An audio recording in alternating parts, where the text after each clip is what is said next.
कानपुर में भीषण गर्मी का प्रकोप देखने को मिल रहा है और अगर हम बात करें अप्रैल माह की तो कई सालों का रिकॉर्ड भी टूटा है। क्या कारण है कि जो इतनी गर्मी इस बार देखने को मिल रही है, इस पर बात करने के लिए हमारे साथ मौजूद हैं मौसम वैज्ञानिक सुनील पांडे। उनसे बात कर लेते हैं। पांडे जी, सबसे पहला तो सवाल यही है कि इतनी भीषण गर्मी जो पहले कई सालों में देखने को नहीं मिली, तो इस बार क्यों देखने को मिल रही है? देखिए, जहाँ तक गर्मी की बात है तो आप देखिए पिछले 5 सालों से लगातार साल दर साल तापमान बढ़ते जा रहे हैं, गर्मी बढ़ती जा रही है और कोई हमारे देश में नहीं, वैश्विक रूप से सभी जगह है। क्योंकि जिस तरह से अब की बार अल नीनो भी एक्टिव होने जा रहा है। अब छोलिया हो या लोबिया, सफेद चने या काले चने, सब कुछ मजेदार बने। तो जब अल नीनो एक्टिव होता है तो हमारा जो प्रशांत महासागर का क्षेत्र है वहाँ के तापमान बढ़ जाते हैं और उसका असर वैश्विक रूप से सभी जगह पड़ता है। और इसके बाद जो अब की बार लगातार तापमान बढ़ रहे हैं पिछली 8 तारीख से, उसका कारण ये है कि एक हीट डोम होता है।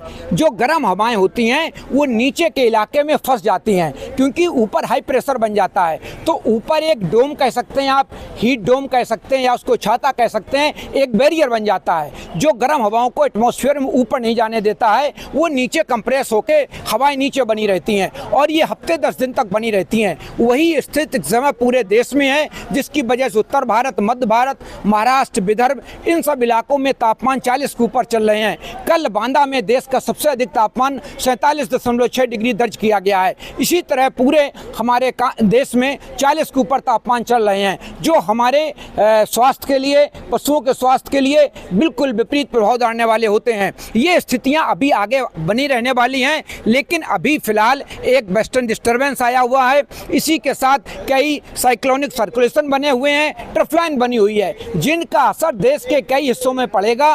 कहीं ज़्यादा कहीं कम बूंदाबांदी होगी, बादल आएंगे, लेकिन ये गर्मी बराबर रहेगी क्योंकि नमी का फ्लो बहुत अधिक हो जाता है। तो उससे हमारे जो हीट इंडेक्स होते हैं वो बढ़ जाते हैं। तापमानों में तो 1-2 डिग्री 3 डिग्री तक की गिरावट होती है, लेकिन जो हीट इंडेक्स बढ़ते हैं जब वो 50 के ऊपर हो जाते हैं तो मानव स्वास्थ्य पर बहुत प्रतिकूल प्रभाव डालने वाले होते हैं। उससे लोगों को स्वास्थ्य संबंधी तमाम दिक्कतें आती हैं, चाहे पशु हो, पक्षी हो और या हमारे हेल्थ पर। तो ये स्थितियां भी आगे जारी रहने वाली हैं। बीच में जो बादल आएंगे, बारिश होगी, कहीं कम होगी, कहीं ज़्यादा होगी, कहीं थोड़ी सी तेज हवाएं चलेंगी, धूल भरी आंधी चलेगी, तो थोड़ी राहत फौरी तौर पर मिल सकती है। अगर हम सिर्फ कानपुर की बात करें तो हमारे दर्शकों को ये बताइए कि कानपुर में कितने दिन की राहत मिलने की उम्मीद है और फिर उसके बाद क्या होने वाला है? कानपुर की बात देखिए, कानपुर में जहाँ तक 29 या 30 में थोड़ी सी राहत है कि एक बार आएगा, तेज हवाएं चलेंगी, थोड़ी आंधी में और थोड़ी बूंदाबांदी होगी और ये सिस्टम आगे निकल जाएगा। कोई बहुत बड़ी राहत मिलने वाली नहीं है, लेकिन कभी कभी क्या होता है, कोई अगर साइक्लोन बन जाता है और थोड़े समय के लिए रुक जाता है तो ज़्यादा बारिश हो सकती है। जैसे कल झांसी में देखी गई, वहाँ पर जब एक साइक्लोन बना और थोड़ी देर वो रुक गया। कभी कभी ये सिस्टम बनते हैं, ये स्लो मूविंग होते हैं और कभी कभी फास्ट मूविंग होते हैं। जब कोई स्लो मूविंग होता है और उसको दूसरा एंटी साइक्लोन उसको थोड़ी देर रोक देता है तो ज़्यादा बारिश भी हो जाती है। फिलहाल ज़्यादा बारिश की संभावना बिल्कुल नहीं है। बूंदाबांदी, तेज हवाएं, धूल भरी आंधी की संभावना है।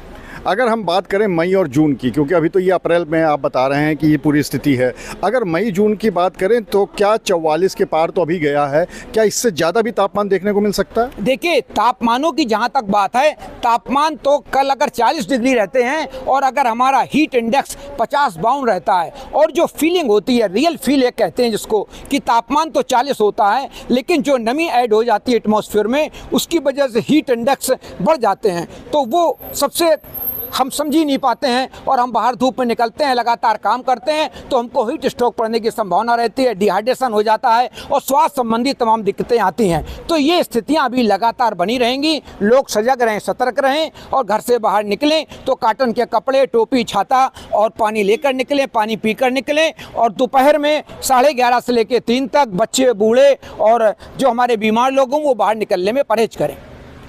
तो यानी कुल मिला के कानपुर में आपको इससे अभी राहत मिलती नहीं दिख रही है और ये आने वाले समय में और भी ज़्यादा तेज़ हो सकती है गर्मी। लेकिन एक बात ध्यान रखने वाली ये है कि अगर मौसम में थोड़े से बदलाव से आपको ऐसा लगे कि गर्मी कम हो गई है और आप लापरवाही बरतना शुरू कर दें तो ऐसा मत करिएगा, क्योंकि कितना तापमान है ये अलग बात है, लेकिन हीट इंडेक्स कितना है ये अलग चीज़ है। इसलिए अपने आप को बचा के रखें और ये 2-3 महीना इसके लिए बहुत ज़रूरी है कि आप उससे सुरक्षित रहें।